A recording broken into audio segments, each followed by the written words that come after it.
Hello everyone, thanks for tuning in to this week's matterloading session. I'm Nina. I'm Kyle. You might be listening to this because you're preparing for the second day of the IDC tomorrow, so we see you. But you might also be listening to this just because you want to keep yourself updated. Either way, thank you for making us a part of your matterloading routine. Today, we recap the week by talking about South Korea's vaccine rollouts, China's courting of the Taliban, a plunder case happening right now in Malaysia involving a former debater, Hidilyn Diaz's win, the SONA, an effort to sanitize controversial religious figures, so that's my jam. We're also gonna talk about Simone Biles and also updates on the Free Britney movement. So we can start now with South Korea's vaccine rollouts. Yeah. Nina, could you tell us a bit more about this? Yeah, so we're gonna look at the international sphere for a moment. So we'll start with the slow rollouts for South Korea's vaccines. And this is interesting because South Korea used to be the model in dealing with COVID-19 and all of its issues. But suddenly, with its vaccine rollout, it's falling behind in being that role model for everyone else. And this is harmful because the country has only been able to give vaccines to people in their 50s. The expected waiting time for a single dose is 111 hours, 23 minutes, and 52 seconds. That's on average. Obviously, those numbers are not going to be the same for everyone. This meant that there's a bottleneck of more than 400,000 people before the new person gets vaccinated. This means that the path to herd immunity is fairly slow for South Korea because only 34.9% of 52 million people have received their first shot. Not even their second shot yet. We're just talking about their first shot. This is slow compared to the 55% to 70% vaccination rates in other developed nations. So South Korea has hit basically a record high with additional 1,672 cases per day, which is harming a lot of their economy as well as the people on the ground. Yeah, so I feel like this is a bit debatable in the sense that the reason why there's a big bottleneck is basically the fact that let's say you lined up to get a vaccine and then all of a sudden there's this person who is of a certain age or higher and then they come in and they ask for a vaccine, they get the priority, so they're allowed to cut in line. So I feel like that's where the bottleneck comes from. And the thing is, if it's harming that much people, that many people, right, it brings to mind the debate about who should we prioritize, because these people that are being prioritized, they are definitely the most vulnerable people to the disease. But at the same time, if it's costing the efficiency of the entire system, then it's harming more people. So should we prioritize the most vulnerable or should we prioritize the most number of people? So this is sort of like which side gets more utility. So it sounds like a classic debate, you know? Yeah, I mean, it's also happening in the Philippines with our classifications and our tiering system, while other countries just like give vaccines to whoever wants it, especially if there are high levels of vaccine hesitancy. I'm not sure what the hesitancy rate in Korea is, but given that not a lot of old people are getting themselves vaccinated, that they can't move on to the other age brackets, probably means there's a bit of hesitancy that exists there. Yeah, so I guess now we can talk about the next one, which is the next story, which is about China courting the Taliban. So Nina will talk about this, but let me just give a brief rundown of the facts. China is stepping up their diplomatic power by welcoming Taliban forces in Tianjin, which is a city in northeastern China. And China has had talks to the Taliban and has extracted a public pledge from the Taliban that stated that the group would not allow any of their fighters to use Afghan territory as a base to carry out attacks inside China. So you can see that there's a difference here with regard to how the United States and China has dealt with it, because both of them have gotten promises basically from the Taliban. It's just that when the US was in charge, the Taliban promise is, we're not going to use Afghan territory to, topple the government. But with China, it's more of like, we are not going to use Afghan territory to attack China, okay? Like, we don't really care about China. So China seems to be filling up the power vacuum left by the United States. When it left, it's now apparently acting as the mediator in the Afghan and Taliban conflict. And you can see the difference in approach here. The Taliban has also shown signs of being open to more diplomacy, given that they've also visited other capitals such as Tehran, Moscow, and Ashgabat. Yeah, so this is where we talk about hegemonic stability theory or hegemon stability. What happens usually is that when a hegemon leaves, you don't just expect the vacuum to be filled by systems and by the local governments doing things properly. It's usually just filled with another hegemon. And in this case, with the US leaving, China is stepping up their game basically to have more power within the region, especially since it has the opportunity to do so. So in the absence of one hegemon, just, another one rises. In this case, it's China. And this is a classic debate. I'm pretty sure every time you've talked about the US interventions, whether or not they should intervene or whether or not they should leave a certain country and pull out their troops, China or Russia always comes up. And it's a meme at this point, but reality shows it's always true. And in this case, this is another instance that you can use to support that kind of argument, stating that that's likely going to happen, and it has happened, and it's going to continue to happen. Yeah, but make sure that there is make sure to have actual matter behind it, because usually you just listen to these arguments and they go oh, China and Russia will swoop in out of nowhere. Yeah, I mean, obviously, even if they do sweep in. I don't know. Nagulis sila. But even if they do intervene, right, there's a reason and there's something for them to gain. In this case, I feel like China has two things to gain. It's still trying to build up its economy, so having more partners and more people to trade with basically just means more chances of winning. But it also means that they're beating US at their own game. So it's a political battle, it's also an economic battle. So there are reasons why China would be interested in this region. You just have to make sure you flesh it out the next time you debate about this, or if it ever comes up. So that's it for the Taliban and China. I think we can move on to Malaysia now. Pretty interesting. If you don't know who Saddiq is, hopefully this will give some light into the topic. So Saddiq used to be a debater and is now a member of Malaysia's parliament. And they pleaded not guilty after being accused of criminal breach of trust and misappropriation of funds belonging to their former party, Persatu. It was 1 million ringgit, or almost 12 million pesos, that was cashed out without the party's approval. The breach of trust was allegedly made during a donation campaign during the 4th general election. The charge, if proven guilty, would require them to, under Section 405 of the Penal Code, have 10 years in jail, caning, and a fine. So this is interesting to me because did I read that right? There's caning, hitting someone with a cane? Yeah, no, definitely.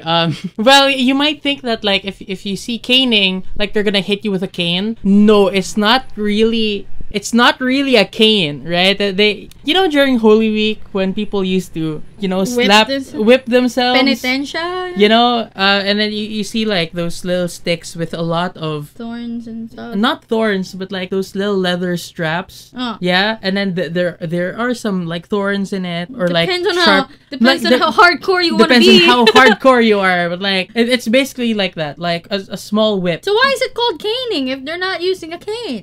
Yeah, I don't know. I know, but the point is, Malaysia does have a corporal punishment system, and that in itself is quite debatable. So I personally do not think that corporal punishment is ever a good thing to do. But I don't know, it might be a cultural thing. I suppose, in the Philippines, you would see people going yeah, we should have something like that for our dirty politicians as well.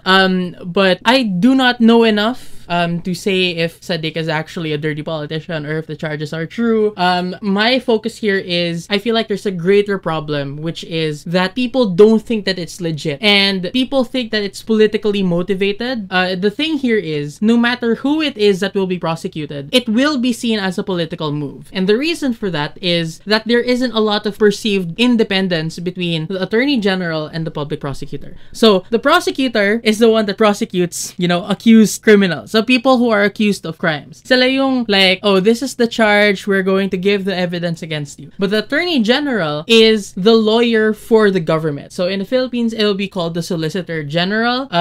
So basically, the Attorney General helps out the government. In the Malaysian system, those two roles are fused together. So whenever someone gets prosecuted for corruption, the party that controls the government is seen to be the one that orders it, or is the one that's, pulling the strings. So this is why you have this perception that it's all politically motivated instead of it being true justice. In the Philippines, by comparison, the ombudsman independently monitors all three branches of government. So there is some sort of independence there. So I feel like we're marginally better, but you can also understand why there might be some hesitations, because the ombudsman is appointed by the president, and while the president can only appoint from a short list of candidates written up by the Judicial and Bar Council, or the JBC, a lot of the members members of the JBC are also appointed by the president. So you can see that, like, our system tries really hard for there to be independence, but like in practice, you can sort of see why it's not as independent as would be ideal. But at the same time, like, what would be the alternative for it? Yeah. You know?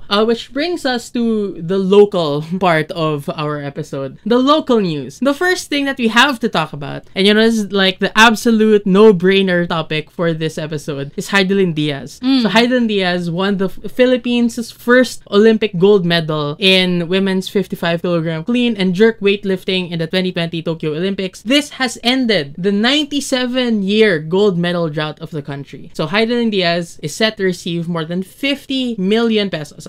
Last I checked, which was yesterday, it was like 53 million or 58 million. But she's getting a lot of money worth of incentives from the Philippine Sports Commission. 10 million comes from the PSC because of Republic Act 10699, and we tweeted about this before. But they're also getting more than that from the country's richest people. They would also receive a house and lot, and also free rides at free plane rides. Because if I just say free rides, it sounds like a Disneyland thing. Yeah. They also have free like only food in Vikings, like buffet, all she cans in Vikings. Yeah, that's amazing. So more than this victory, it's also very political. So Hidilyn was placed, for example, in the Oust Duterte matrix and the drug matrix. I am usually very confused whether it's the same thing or different things. It's two different things but merged into one matrix. Yeah, so they assume everyone who's doing drugs also wants to oust Duterte or something. Yeah, actually, like, that's the problem with that. One of the biggest problems with that matrix isn't even the fact that it was built on, like, really shitty investigation.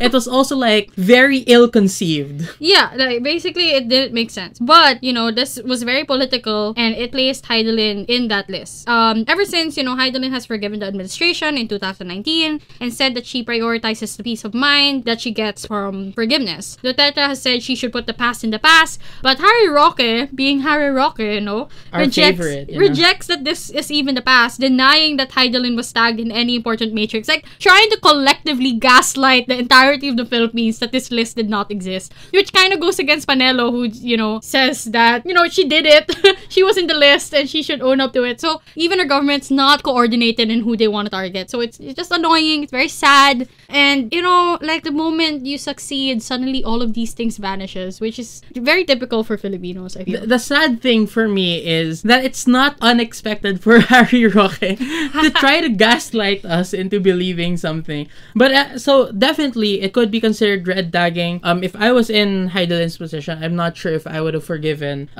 you know, them for putting me in the matrix. But the matrix. But also, don't let them revise history, right? So like Hidilyn might have forgiven, but we don't have to say that nothing bad happened at all. Actually, I'm quite pissed at like forgive and move on narratives, because it places the burden on the victims to forgive, to forget, to move on. And Duterte and this administration never even apologized. So like, even if you're looking at, for example, the Marcoses, when they go like, let's just forgive and forget, let's move on. Why would we move on? No one ever said sorry. No one ever recognized that a wrong has happened. So I feel like we have a tendency to expect people to just jump to forgiveness without like recognizing that it is a process, and we shouldn't put that process solely on the victim.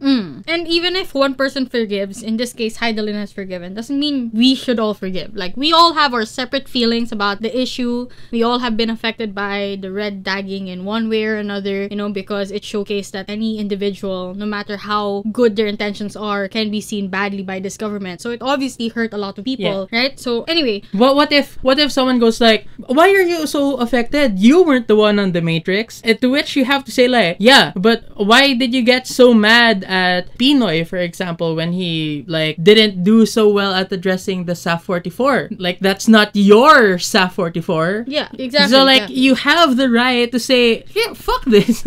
I'm not personally affected, but fuck this anyway. Yeah, like this is a really bad system and we should go against it. Anyway, but that's the first part of what's political. There's also another thing political about all of this Olympics thing going on, and that's Hidilyn's coach, who is a Chinese individual named Gao Kaiwen, and they received massive criticism from the Chinese weightlifting team because they did not disclose the maximum weight capacity Hidilyn could lift, and they feel like it affected their performance as the Chinese contingent, sorry, that they only won like silver in that category. Hidilyn has also disclosed in an interview that the win was for the West Philippine Sea and referred to it as RC. Why was this a big deal? Like, if you're a Chinese coach, do you have a responsibility to tell China, like, you know, the person that I'm coaching is so good now. She really improved. Well, it's not controversial if it were any other country. But China is known for literally raising babies to be gold medalists. Yeah, that's right. true. They have an entire culture about like winning the Olympic gold. Anything less is horrible. So there's a real big sense of nationalism that if you're Chinese, you have to help in this initiative. Regardless of who hired you, your allegiance should still be to the Chinese team. So, like,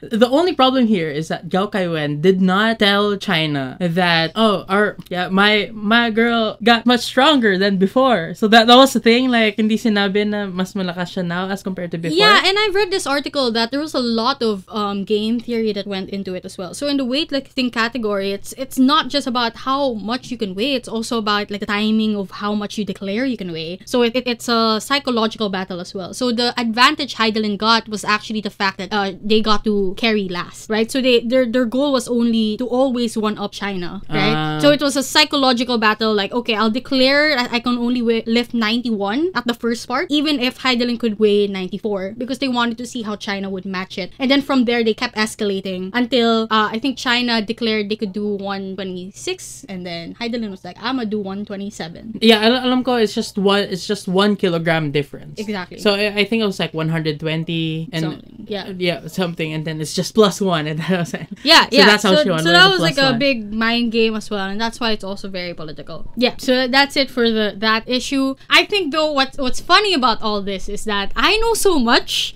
inadvertently about Hidilyn Diaz, but nothing about the SONA, which took place on the same day. Like literally the same time. Yeah, literally the same time. It got overshadowed, and for good reason, because I don't think the SONA was pretty good. And I remember a time where I would watch the SONA every single year, because not only was it a class requirement, but there was actually good things to be seen and bad things to be seen that weighed each other out. and then you would take notes, and then you'd go like, they're gonna ask about this in tomorrow's class. Yeah, or a quiz. So I am going to talk about it. Now I don't know what the children and students take away. But anyway, the SONA was held in July 26 and was the longest SONA delivered by any president post-EDSA. It lasted 2 hours and 46 minutes. The first part of the SONA was about a plea to increase compensation for military personnel and for more salaries of people involved in the drug war. Not surprising, not new, been there, done that. It's debatable as well. Yeah, super debatable as well. I don't think they should get any more money, but that's just me. And this was immediately followed by a 30-minute rant regarding the harms of communism and the necessity to destroy them, to improve the economy in the state. Which is weird, right? Kasi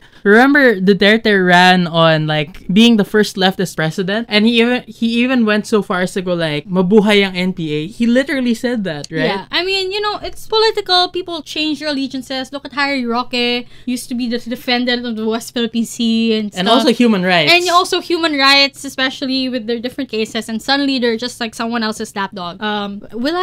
Am I in trouble for saying things like that? Will I get just say that like you were exaggerating when you said I'm exaggerating. I'm exaggerating. Of course, you're not a literal lapdog. You are a human being. Things like that. Whatever will get me out of legal trouble. But anyway, after like ranting about the communists that Duterte used to support but now hate, Duterte's biggest achievement was then the next part of the spotlight, and this was about the war on the oligarchs, where he boasted new contracts that were presented to the administration by the Ayalas and Pangalinans, which is weird because these new contracts were vague but were aimed to replace old contracts that were disadvantageous to Filipinos. So like it's a very mixed bag in my opinion. Yeah, and despite it being the longest SONA, the speech was still heavily criticized, as we have just criticized, due to its lacking of discussion of COVID updates. And like this is the priority of the Filipino people. When they were surveyed by Pulse Asia, what do you care about? Most of the people people said we care about COVID updates because it's severely restricting our freedoms, our mobility, our movement, etc. More specifically, they wanted to hear the creation of more jobs. So 40% of people under that survey wanted to hear about jobs. The national economy, only 17% of the respondents wanted to hear about the drug war. Communism was not even a part of the priorities listed in the survey. So this actually reminds me a little bit of the problem that Trump had, because Trump did try to restart the economy, but at that point, people, Americans didn't really want to focus on, fixing the economy. They wanted to focus on fixing the pandemic. So when Duterte did talk about the pandemic, it was actually worse than what Trump was doing, because at least Trump was like, oh, we got this, and he just makes fake news. Duterte said that I really don't know what to do. I have to listen to the task force. So like, it was very defeatist. It was very uneducated. Like, it assumes that you haven't already listened to the task force, because if you had, then you wouldn't just be like, I don't know. So the other relevant remark he made was that a new type of lockdown would be looming over the Philippines though. Yeah, and that's true. Like, just this morning, they announced that there would be ECQ. There is a modified community quarantine right now for 5 days with heightened restrictions. So it's a weird trial period, and then suddenly we'll go back into being locked down. So I'm basically stuck here with Kyle for the next month. Not that it's a super bad thing, but like, again, we couldn't predict any of these things, and that's the difficulty. Like, how do you make long-term plans when just left and right there could be lockdowns that you're not anticipating? Yeah, and the problem here is you don't really feel like that much of it because you're in a place of privilege, and I am also in a place of privilege. But for people who literally have to go to work in the morning because they're blue-collar workers, they are going to be so harmed by these like constantly changing policies. Especially given that it's not NCR plus, it's just NCR. So imagine if you're living in a place outside of Metro Manila, yet you work in Metro Manila. Like, what that do? How you work? How you go around? How do that? Like, you do teleport. Yeah, you have to somehow do teleportation or live in Metro Manila so that you can still keep your job, or otherwise the people who are in Manila get, I don't know, they get special privileges all the time as usual, and then people in the peripheries just have to deal with the consequences, which isn't fair. Yeah, that's true. I think now we can talk about religion. So I'll probably talk about religion. You talk about religion. Because this is my jam. So Nina didn't really know about this because, she doesn't really look at Twitter, but I do. And I like looking at the trends. So like every day you see a bunch of K-pop trends, you see a bunch of like TV show trends, you see a bunch of Hockey League trends. But last week it was sort of special for me. Well, special because I saw trending hashtags about the Bible. Hashtag truths from the Bible. And like yesterday there was another hashtag about truths from the Bible. It wasn't truths from the Bible, but it was about the Bible, and it overshadowed another trending topic, which is about ending child rape. So it's a big deal apparently. So why did these hashtags come up? You might be confused about why they became trending, but the reason why it became trending was because it is an effort by Ang Dating Daan, which is a religion here in the Philippines that is, a sect of Christianity that believes in a more literalist interpretation of the Bible. Basically what they believe is that if there is something that is not in the Bible, do not believe in it as part of your faith. So a good example is the Trinitarian conception of God. So you know about this, Nina. Like, all Catholics know about this. Like there's the Father, the Son, and the Holy Spirit. They are three personas in one God. So the people from Ang Dating Daan say that, oh, that's not true. Like there's nothing in the Bible that says that that's true. So they reject the Trinitarian conception of God, but also they say that, the true God is God the Father, and Jesus is just lesser compared to God the Father. Kaya siya truths from the Bible, because they get everything from the Bible, even if the Bible might be outdated. So one of it is like, should you tell your child that they're adopted? And Brother Eli Soriano says, well, you should tell them when they're old enough to, bear fruit. Is that really what the Bible says or something? Yeah, like, you should... I think what the Bible said in that context was you should let your child make their own decisions when they are able to bear fruit, quote-unquote fruit. And then this was spun to say, like, if you're of the age of majority, you know the difference between right and wrong, you're at an age of discernment. Would it be fair if I interpreted that as being able to plant some fruit? if they're gonna be literal, like, you tell them the moment they're able to plant fruit. I thought that the spin was sort of unfair because, like, in context, the reason why they were talking about fruit was because it was in the context of marriage. So that Bible verse, in my opinion, as someone who studies the Bible as well, is meant to say that a person should get married when they're able to have children. So, you know, it says a lot because, like, children can get pregnant at 12 or 11. Yeah, or even earlier, right? Yeah, it depends on your cycle. Yeah, so I understand why they had to change that. But if you look at just the Bible, it's very outdated. So if you're getting just from there, it gets a bit wonky, in my opinion. This is my religious opinion. A very strongly held religious opinion. Anyway, the reason I wanted to bring this up is that a lot of it is quotes from the recently deceased leader of Ang Dating Daan, which is Brother Eli Soriano, which is a bit problematic for me because it feels like an attempt to sanitize his legacy. So if you're a law student, you might know that Eli Soriano was in some cases about freedom of speech and freedom of religion because Brother Eli Soriano had a radio show where he constantly criticizes other religions, like calling them sons of horse, you know, like worse than Satan, spawns of Satan, stuff like that. So I don't really feel bad about calling them, you know, outdated and stuff because that's just my religious opinion, no? Anyway, the MTRCB once prevented his program to defame and curse out Iglesia Ni Cristo members. But Eli Soriano also has a bunch of libel cases. And he had a rape case where it was alleged that he raped the Assistant General Secretary of his church. And while a lot of these cases, including the rape case, was never ruled upon, it is worth noting that he refused to appear in court and actually escaped to Brazil. So when he died last February in Brazil, like, everyone was mourning. Like, even Duterte sent his condolences, and he didn't even do that for his predecessor. So I'm a bit scared to call this out because they might say, oh no, I'm defaming their dead leader, to which I say, well, I'm just saying literally what happened. Like, there's literally like a case about rape where there were certain allegations, and although he was not, you know, declared guilty, the fact that there are allegations and that we're trying to forget that by starting up new hashtags is still a red flag for me. So speaking of red flags, let's now how am I gonna spin this into the next story?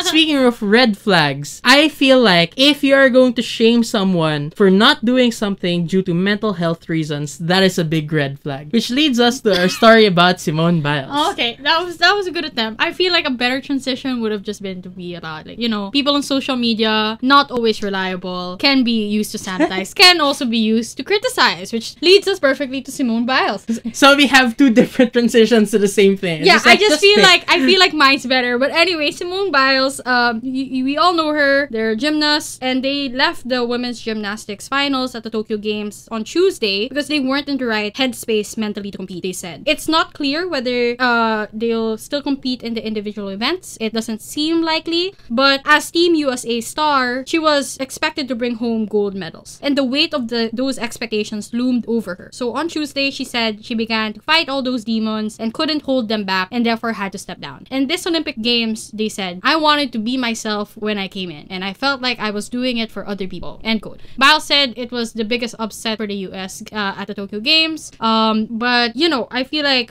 just talking now about mental health, I don't see anything bad about what they did. If they weren't in the proper headspace, then it's fine. Even if it meant Russia was gonna take home the gold, it's just a medal compared to a possible life, compared to a lifetime of like your feelings, compared to as well how you view yourself. But obviously Twitter had a lot to say about it. Like, suddenly everyone who used to do gymnastics had like their own thoughts. Everyone who used to be an athlete in any capacity was like, oh, if I were in Simone Biles' position, I wouldn't quit. Like, that's the thing, sweetheart. You'll never be in their position. My thing though is, most actual like athletes were in full support of that. So like, what do you mean actual athletes? Are there fake athletes? No, like there are people who like, I do gymnastics as a hobby and I would never quit. The Olympics is such a big opportunity for me. Why would I do that?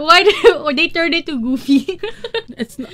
What We're accent? that goofy. What accent was that? I don't know. But anyway. But anyway, yeah. So most of the actual gymnasts that are very influential, like Caitlin Ohashi, who is the queen. Oh, I know stuff. She is the queen of the perfect tens because her most like important routines, she got perfect tens. Nice. And there were even times when before she would get higher scores than Simone Biles. It's just that because of mental health reasons, like she kept being body shamed by her former coach. She said, I don't want to be great anymore. I'm going to step down from elite, which is like a different category, I suppose, like like, you know, open and like the Novice. and novice. Yeah. You know, it's like that. The elite one is the super pro, and then she went down to a lower category, and she succeeded immensely there because she found a coach that was really good for her mental health wise. And she said that if you are not in a mentally sound position, this could have been life threatening. So basically, if you're saying that like, oh, you should just fought through it, that means like you would literally have her risk her life, and she might have died in order to satisfy your perceived need to see someone else get a gold, which is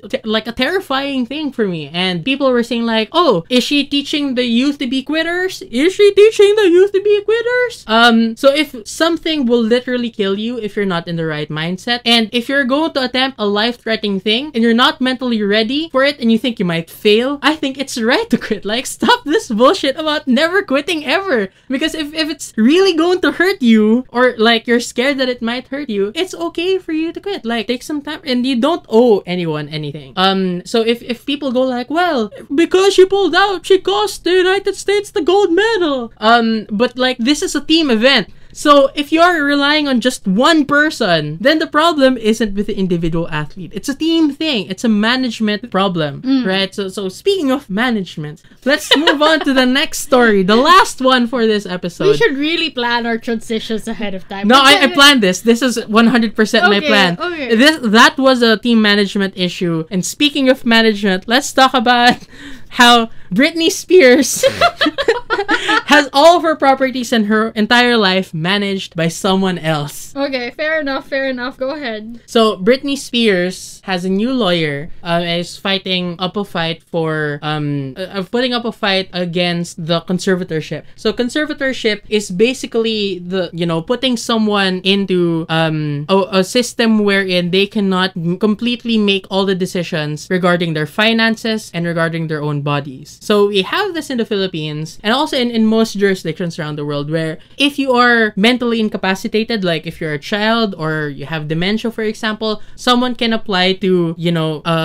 become the conservator. And basically what they do is they protect your properties and they protect you from doing something that might jeopardize you. I mean, that's the best case interpretation. Like, it's all for good intention, protection, etc. Yeah, so she has been in the conservatorship for 13 years already, since 2008. So for people who were alive during that time, you might remember she had like a total mental breakdown. Oh, we could have used this as the transition of the mental health aspect. But anyway, I'm going back to the past. You never look back. It distracts from the now. Ooh, end the mode. But anyway, like in 2008, she had a mental breakdown, and that caused her to be put under a conservatorship to protect her from herself, her finances, etc. The problem is, even though she's gotten better, her father, who was like managing her properties, was preventing her from actually being free. So like, she could not do what she wanted in terms of work. So she was very burnt out with one like particular tour, and she said that she didn't want to do it, and as a result, she was forced to take even worse medication, stronger medication that really puts you in a bad headspace. She was not allowed to control her reproductive choices. She has an IUD inside of her, and even though she wants to have a baby, she can't take it out because it's against the terms of her conservatorship.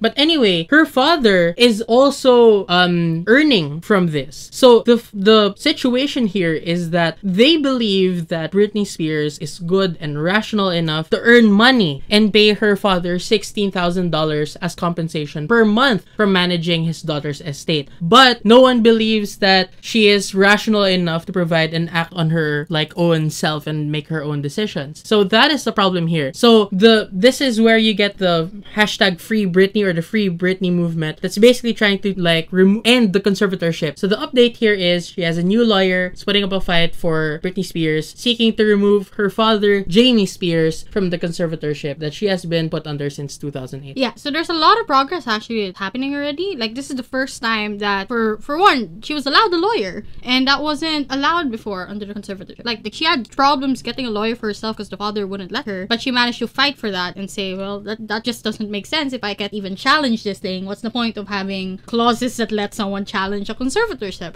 So it makes sense that those things exist now. And I think that, you know, the more we see stories about Britney, the more that meme before makes sense. The whole leave Britney alone thing that everyone made fun of, like, it makes sense now. And like, I feel bad for being part of the people that used to make fun of that and used to not see the point. But like, yeah, it's a mental health thing. I'm glad society has evolved. I'm glad that we are now having conversations about mental health. Not everyone's on the same page, but that's fine. The same way that a lot of things, even if we don't think they're debatable, are still debatable to a lot of people. But that's, you know, that's the point of having these conversations. That's the point about learning more about the world. That's the point of matterloading.